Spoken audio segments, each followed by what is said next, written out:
On pense qu'on mériterait avoir ça. On pense qu'on devrait être rendu là. Et souvent, la convoitise vient d'un fait qui vient qu'on pense qu'on manque de quelque chose. Et là, on va se mettre à convoiter. L'orgueil embarque dedans. Pas tout le temps.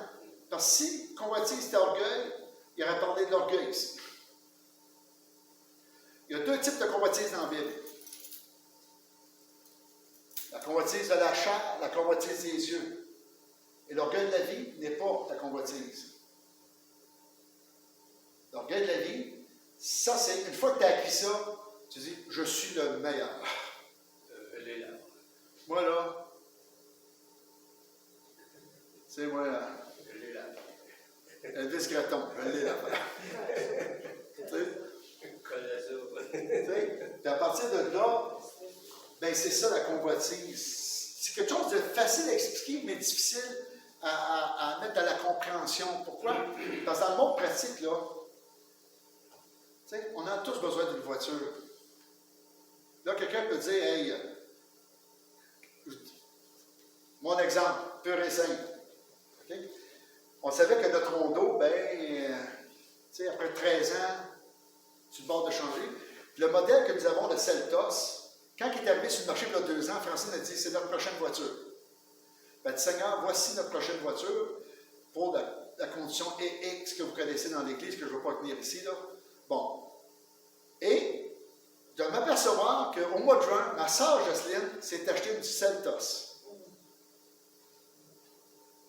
Donc, les gens pourraient dire dans ma famille, bien, René, tu as convoité ta sœur Jocelyne, parce que ta sœur Jocelyne a acheté celle qui a acheté le Seltos en premier, puis là, tu as voulu te montrer que tu étais capable, tu as acheté un Seltos toi aussi. Ça peut avoir l'apparence, mais ça n'a pas l'apparence du tout. Parce que si j'aurais été dans le convoitise, j'aurais acheté la Seltos, le modèle plus cher qu'elle. Or, j'ai acheté le modèle le plus cheap des Seltos. 2 roues motrices, pas 4 roues motrices. C'est fait par quelle compagnie, ça? Kia. Tu sais? C'est que ma soeur, elle a acheté full équipe, des bancs cuir, tout ça. Moi, j'ai acheté ce qui était le moins cher, des bancs aiguilles en dessus. 2 roues motrices, et non pas 4 roues. Mais, vu dehors, là, un à côté de l'autre, là, on pourrait dire, ben là, il a convoité la voiture de sa sœur. Alors, ce n'est pas le cas. Il peut y avoir des apparences de convoitise sans que ça soit non plus. Ne soyons pas à dire à quelqu'un, hey, tu as un commandement, là, t'as oublié ça, t'as convoité. Non. Mais si t'en as besoin, moi je me dis, si t'en as besoin, je me dis, c'est pas de la convoitise. Mais, t'allais dire quelque chose? OK.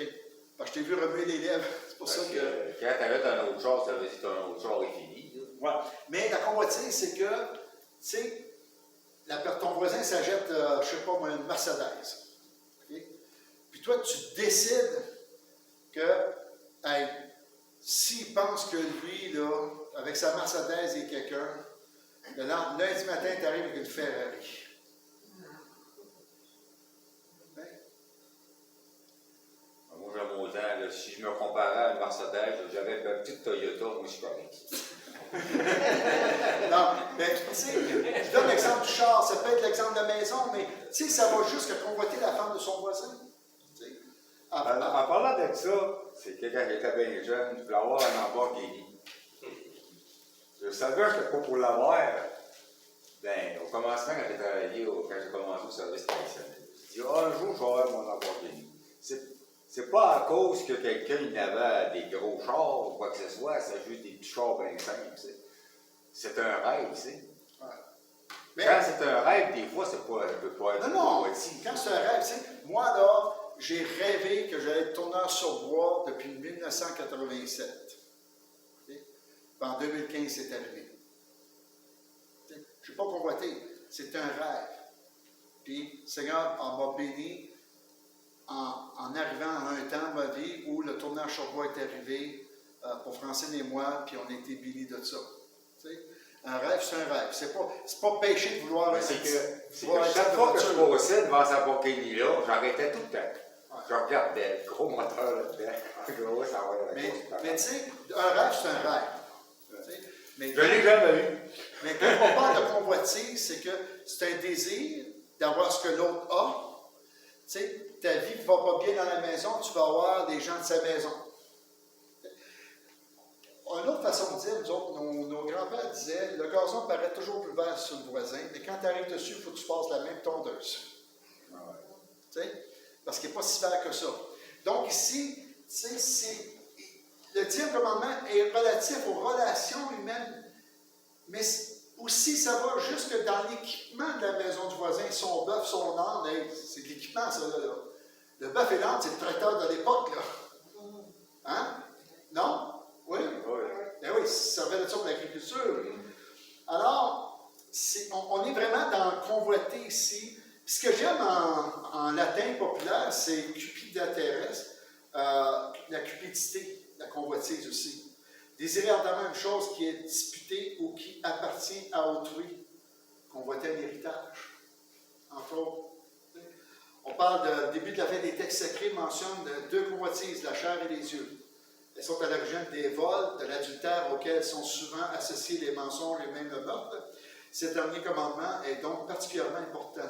Les Écritures exhortent les croyants à se contenter de ce qu'ils ont, car Dieu lui-même dit « Je te délaisserai point et non, je ne t'abandonnerai jamais. » Moi, ce que j'aime ici de ce commentaire chemin de vie, il laisse vraiment sous-entendre que ce commandement-là, qui est en rapport aux relations, okay, mais la convoitise va faire naître aussi des meurtres.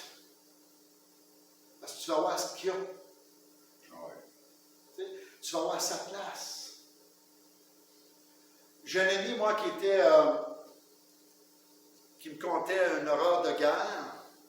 C'était un pilote français, militaire, de Hercule, les gros Hercule. Puis il était en Afrique sur une mission de guerre, donc il devait évacuer des gens dans une zone de guerre. Et là, il est sur le tarmac, il se prépare à prendre l'envol, puis ça frappe à sa porte de son cockpit, ça qui ouvre la porte, puis il dit on a un Africain ici qui a une question à poser. Il dit OK, pose-la. L'Africain dit est-il permis de prendre la place à quelqu'un s'il me l'offre? Ben, si tu l'offres, oui. Tu sais, il dit moi, je prends ceux qui embarquent. Si tu désires sortir de l'avion, je ne peux pas le garder. Tu sais, moi, je suis en mission de sauvetage de guerre. Tu sais, il faut que je vous sorte ici. C'est qu'il ferme la porte et attend une détonation. Bang! L'Africain a tué son ami, puis il l'a jeté en bas pour prendre sa place. Il a convoité la place, ça l'a emmené un meurtre. Lui, il me parle, j'ai dit, hey, t'étais-tu chrétien? Oui, il dit, j'étais au début de ma vie chrétienne. J'ai dit, ça t'a pas fait bizarre? Il dit, qu'est-ce que tu veux que je fasse? Il dit, nous autres, en mission de guerre, il y a plein d'affaires qui se passent là. Il dit, il faut les sortir de là, il y a plein d'horreurs. Mais il dit, au moins, on en sort. Mais il dit, qu'est-ce que tu veux qu'on fasse, nous autres, là? Il dit, tu l'as pas emmené en cours? Ben, il dit, écoute, on est en situation de guerre. Il y a plein d'horreurs qui se fait. Il dit, j'ai atterri d'un pays qui allait les recevoir, puis je ne peux pas m'en charger. C'est le pays qui le reçoit qui va s'en charger si les gens mettent des accusations sur lui. Fait que, tu sais, la convoitise, ça amène le meurtre, ça amène les chicanes, ça amène plein de choses. T'sais. Toi, là, tu ne méritais pas ce que tu as, là. Hein? Moi, là, je vais vous dire une expression, je connais très peu de personnes dans mon entourage qui sont nées avec une cuillère d'argent dans la bouche. Vous connaissez cette expression? Ça veut dire que son père et son arrière-grand-père ont bâti des compagnies, eux autres sont riches dès la naissance, puis ils prennent la compagnie. OK? Je connais très peu. C'est que tous ceux que je vois, que je connais, qui ont des acquisitions, qui ont travaillé fort, ben je ne peux pas les convoiter. Si je suis paresseux, là, je ne peux pas les convoiter. Si je suis travailleur, je ne peux pas les convoiter. Tu sais? Que Dieu les bénisse. Que Dieu les bénisse. Ils ont travaillé fort, ils ont acquis, ils n'ont rien volé, que Dieu les bénisse. Je n'ai pas à convoiter ce qu'il a en disant, ben il aurait donc dû, puis je devrais être ci, puis je devrais être ça. Comme plusieurs de mes amis m'ont laissé entendre déjà, je suis à 40 ans, je n'ai pas ma maison, je devrais avoir ma maison à 40 ans, je suis un chrétien. Je dis, regarde, tu n'es pas dans la rue, tu as un beau loyer. Merci Seigneur, qu'est-ce que tu as? La convoitise, c'est le dernier commandement, mais ce n'est pas pour rien qu'il est le dernier. Pourquoi? Parce que de la convoitise vont naître les pires horreurs de péché. On envoie nous de partout de dire. Hébreux chapitre 13, verset 5. Ne vous livrez pas à l'amour de l'argent, contentez-vous de ce que vous avez, car Dieu lui-même a dit, je ne te délaisserai point, je ne t'abandonnerai point. Les législateurs humains ont dit, tu ne tueras point, tu ne déroberas point, mais aucun n'a dit, et n'a pu dire, tu ne convoiteras point. La loi de Dieu seul peut parler ici. Je trouve ça intéressant comme commentaire. Tous les législateurs ont mis des lois de pas tuer, pas tout ça. La seule place dans une législation qui est placée de ne pas convoiter, c'est dans la Bible. Parce que Dieu connaît le cœur de l'homme. Il sait que l'homme va convoiter. Alors ça, j'ai dans la Bible à noter, c'est toutes des affaires ici. Matthieu 15, 9. Car c'est du cœur que viennent les mauvaises pensées, les meurtres, les adultères, les impudicités, les vols, les faux témoignages, les calomnies. Okay? Romains 7, 7. Que dirons-nous donc? La loi est-elle péché, loi de l'homme, mais je n'ai connu le péché que par la loi, car je n'aurais pas connu la convoitise s'il ne t'était dit, tu ne convoiteras point. Jean 1, 14 et 15. Mais chacun est tenté quand il est attiré et amorcé par sa propre convoitise. C'est qu'aucun chrétien vienne dire, moi je n'ai pas de convoitise. On a tous la convoitise. Mais maintenant, quand on l'identifie, faisons le choix de Dieu. C'est Seigneur, aide-moi à vaincre cette convoitise. Parce que la convoitise va me détruire, mais va détruire des gens autour de moi. Hein? Il va dire, puis la convoitise, lorsqu'elle a conçu, enfante le péché étant consommé, produit la mort. Donc la convoitise, là, c'est quelque chose qui nous jette à terre, qui détruit toute relation. Et c'est pour ça qu'il dit ici, le 10e commandement, qui n'est pas le moindre, mais qui dit, garde, convoite pas les choses des autres. Dis merci, qu'est-ce que tu as. C'est pourquoi je remercie le Seigneur pour la maison que j'ai tous les matins.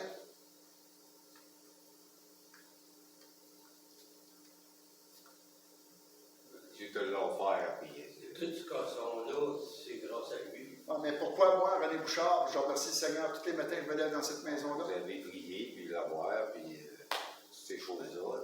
Vraiment, c'est une grâce que j'ai pu avoir une maison, avec le salaire que j'ai. Je ne me plains pas de mon salaire, je veux faire ça que les gens comprennent, OK? Mais, écoutez, quand j'étais jeune, une maison de 147 000, quand j'étais jeune, c'est riche qui avait ça.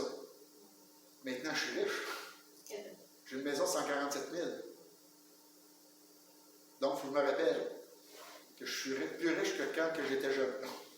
Deuxième chose, Dieu va faire une maison qui est confortable. Merci Seigneur. OK? La laveuse chez ça, elle est en bas. J'aurais aimé mieux qu'elle soit en haut. Tu sais, je pourrais regarder toutes les petites affaires. Là. Tu sais, j'ai un jubilé, j'ai un petit terrain. Tu sais, je pourrais tout regarder ça. Mais j'ai décidé tous les matins de dire merci Seigneur pour la maison que tu m'as offerte. Savez-vous ce que ça fait dans ma vie? C'est que je ne regarde pas d'autres maisons. Je suis contenté de ce que Dieu m'a donné. Je ne désire pas d'autres maisons.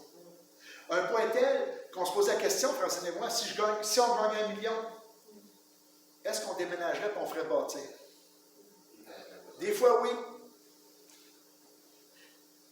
Des fois, non. Mais la principale discussion, c'est on ferait monter la lavache chasseuse en haut. Tu sais? Non, parce que je suis comblé. Et comment j'y arrive? Quel est le mécanisme que moi, Pasteur René, j'utilise pour pouvoir avoir la convoitise des yeux par rapport aux maisons et tout ça? Ben, je merci Seigneur pour la maison que j'ai tous les matins. Quand je dis tous les matins, là, ben, ça devient fatigant pour les gens qui m'entendent. Parce que tous les matins, je dis merci Seigneur pour cette belle maison que tu m'as offerte. Bon, en tout cas, si je gagnais 1 million, là, je te dis que je ferais plutôt des... Tu ferais des heureux. Non. Je suis un peu égoïste là-dessus.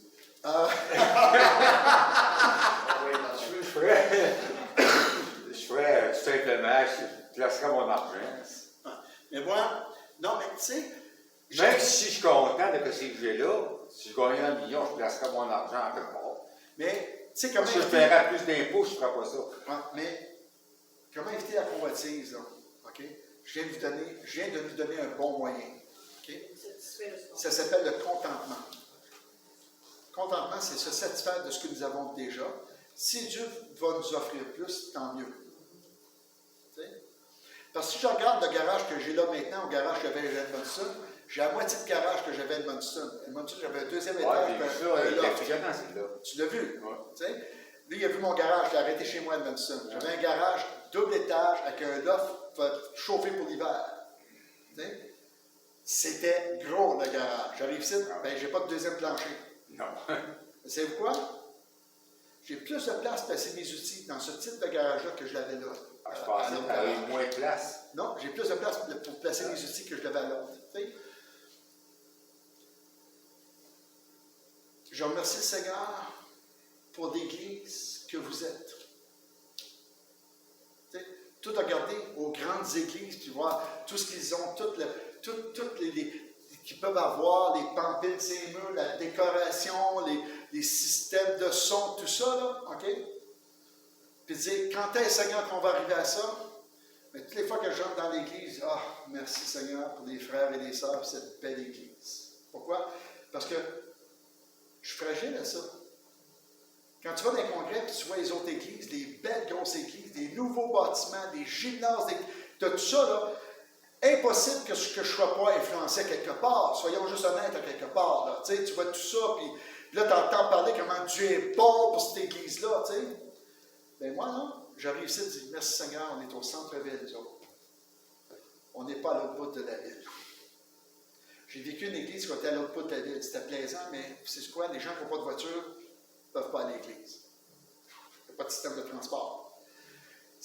Toutes les fois que j'entre dans l'église, je remercie le Seigneur pour ce qu'on a. Et c'est pour ça que j'ai l'air de ce que j'ai l'air le dimanche matin. Pourquoi? Parce que ça me rend heureux. Parce qu'on a des chaises pour s'asseoir.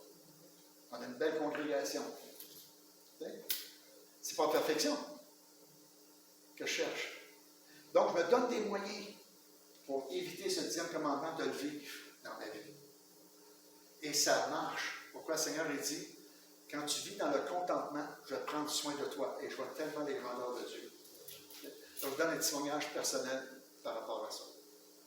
Ceci dit, 2 Pierre, on termine avec ces quelques versets, lequel nous assure, 2 Pierre 1,4, lequel nous assure de sa part les plus grandes et les plus précieuses promesses, afin que par elles, vous deveniez participants de la nature divine en fuyant les corruptions qui existent dans le monde par la convoitise. Il dit, éloigne-toi de la convoitise et tu vas avoir les plus précieuses promesses qui t'attendent. J'ai plus qu'une maison pour toi. J'ai plus qu'une voiture. J'ai plus de choses. 1 Jean 2, 15 à 17. N'aimez pas le monde et les choses qui sont dans le monde. Si quelqu'un aime le monde, l'amour du Père n'est pas en lui. Car tout ce qui est dans le monde, la convoitise de la chair, la convoitise des yeux, l'orgueil de la vie, ne vient point du Père, mais vient du monde. Et le monde passe, et sa convoitise aussi, mais celui qui fait la volonté de Dieu demeure éternellement.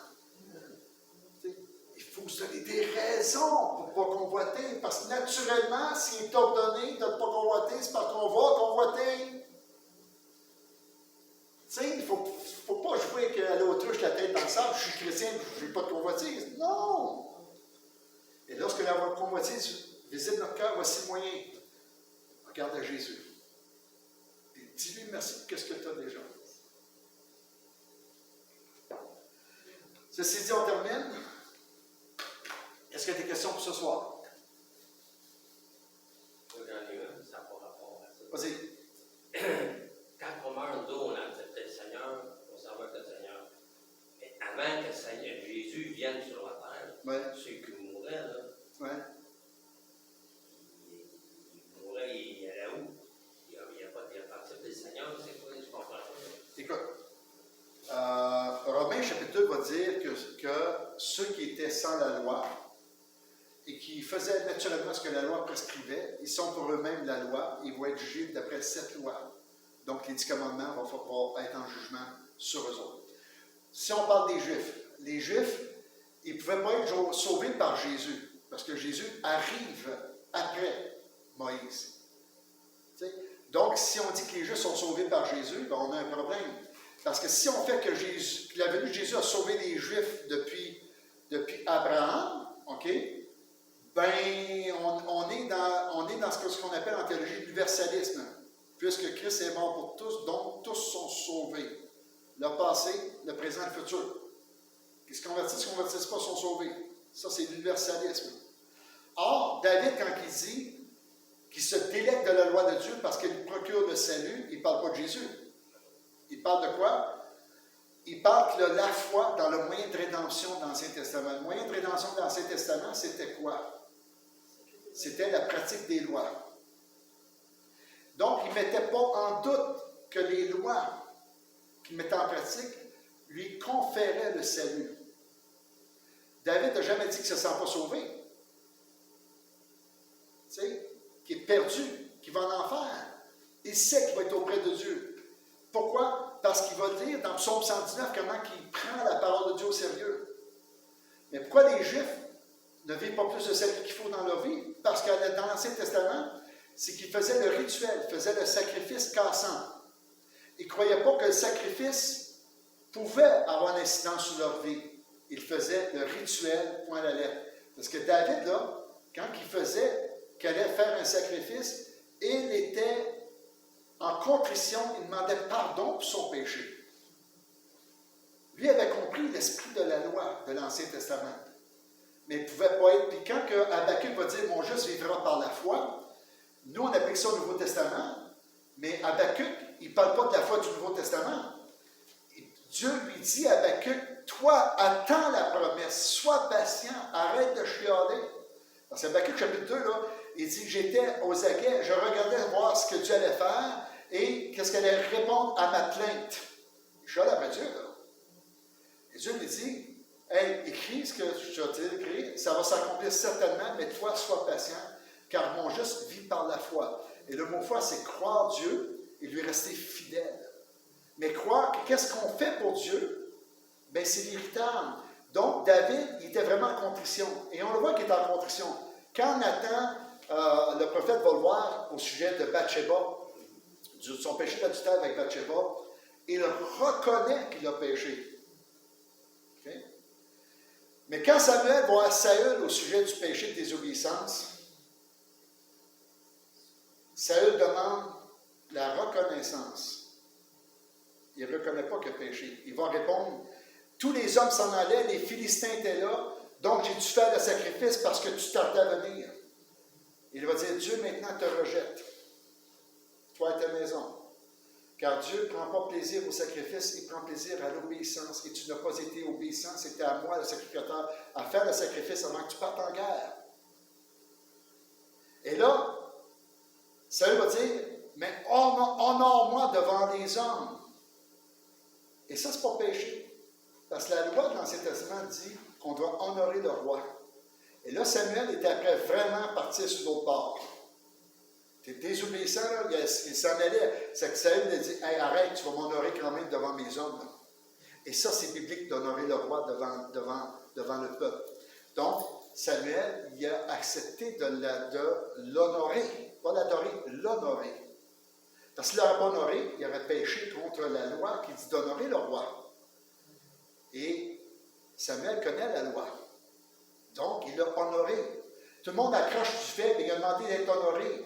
Non, le fait, c'est quoi? Il n'a pas été contrit d'avoir péché, parce qu'il était interdit au roi de faire le sacrifice. C'est au Lévite de faire ça, et il l'a fait.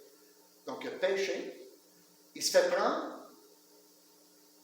dans son péché, plutôt d'être contrit, il continue à tester la raison pour laquelle il le fait, puis en fin de compte, il fait exactement ce qu'elle t'a fait, c'est la faute de la femme que tu m'as donnée.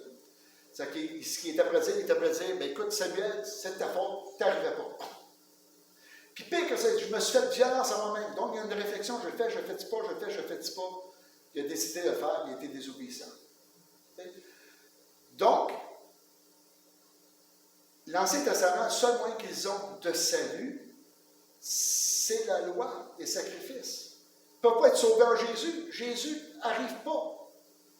Il n'y a pas ce moment-là. Jésus n'arrive pas avant son temps. Donc, comment David peut être sauvé par Jésus? Il y en a qui vont prendre un verset dans le Nouveau Testament pour dire « Ah, il était sauvé quand même en Jésus. » Puis tout. Mais si on accepte ça, on est prêt à rentrer dans l'universalisme. Vu que Christ est mort pour tous, donc tous sont sauvés. Ancien, présent et futur. Et ça, c'est contre la Bible. Ça veut dire, on peut dire, comme on a vu dans le Nouveau Testament, la loi, la loi est bonne malgré que toutes les autres choses. Parce que David, là, Abraham et tous ces gens-là dans l'Ancien Testament, comme vous dites, ils ont été, par la loi, qui ont été sauvés. Pas Abraham, il n'y a pas de loi. La loi arrive par Moïse. Par quoi qu'il avait été sauvé? Abraham, c'est un homme qui est sauvé parce que Dieu fait alliance avec lui. OK. Par l'alliance, il a été sauvé. Non? L'alliance fait qu'il est sauvé. Mais en même temps, c'est que Abraham va se convertir à Dieu. Vers l'âge de 95 ans, où réellement il reconnaît la pleine grandeur de Dieu sur sa vie, c'est une pleine conversion à ce moment-là. Mais pendant 20 ans de temps, Dieu discute avec lui pour se faire connaître à lui. Parce qu'on commence par Noé. Noé, c'est encore avant Abraham. Ben oui. Mais Noé trouvait grâce aux yeux de l'Éternel. Il était sauvé. Pourquoi? Parce que Noé, il a trouvé grâce. Donc Noé s'est avoué pécheur devant Dieu. Il a trouvé grâce. Trouver grâce parce que tu reconnais tes pécheurs. Parce que la grâce, ce n'est pas un principe du Nouveau Testament, c'est un principe de toute la Bible. Ça t'est un des premiers, ça, Noé. Ben, oui, c'est le premier dans ce sens-là. Ça dit Noé trouvait grâce aux yeux de l'Éternel, et là, Dieu va lui dire de bâtir l'arche et tout ça, puis il a été sauvé. Et la preuve que la grâce est là, c'est qu'il a été sauvé, lui et sa famille. À partir de là, mais l'Ancien Testament, on ne peut pas les reléguer au salut par grâce, par l'œuvre de Christ du Nouveau Testament, parce que Christ n'est pas mort dans l'Ancien Testament. Donc, ici, puis dans les collèges bibliques, il n'y a pas de problème avec ça. Hein, ce que je vous dis, c'est enseigné comme ça, il n'y a pas de problème. Mais en théologie populaire, quand on va théologier, là, on va dire, ben non, c'est pas ça. Puis, mais la réalité, là, c'est autre chose. La réalité biblique, c'est que David se disait sauvé parce qu'il croyait que Dieu lui avait dit. Il était compris devant Dieu et devant la parole, et il admettait son besoin pour changer sa vie. C'est pour ça qu'il demande de l'aide à Dieu pour changer. Donc, c'est toute l'attitude d'un croyant qui est applicable dans le Nouveau Testament aussi. Là. Mais pas en raison de la même providence de sa vie. Ça répond? Oui. D'autres questions? On va terminer d'abord. Bon, Dieu Seigneur, puisses-tu bénir cette soirée, et merci pour ta grâce, pour les 10 commandements que nous avons eus, qui sont relationnels envers toi, envers nos frères et nos sœurs et notre monde. Apprends-nous, surtout Seigneur, tous ces commandements, mais le dernier, qui est probablement le plus facile à tomber dedans, c'est de la convoitise des yeux et de la chair. Alors, bénis le retour à la maison, et c'est dans ton nom que l'on prie. Amen. Seigneur, bénisse Père.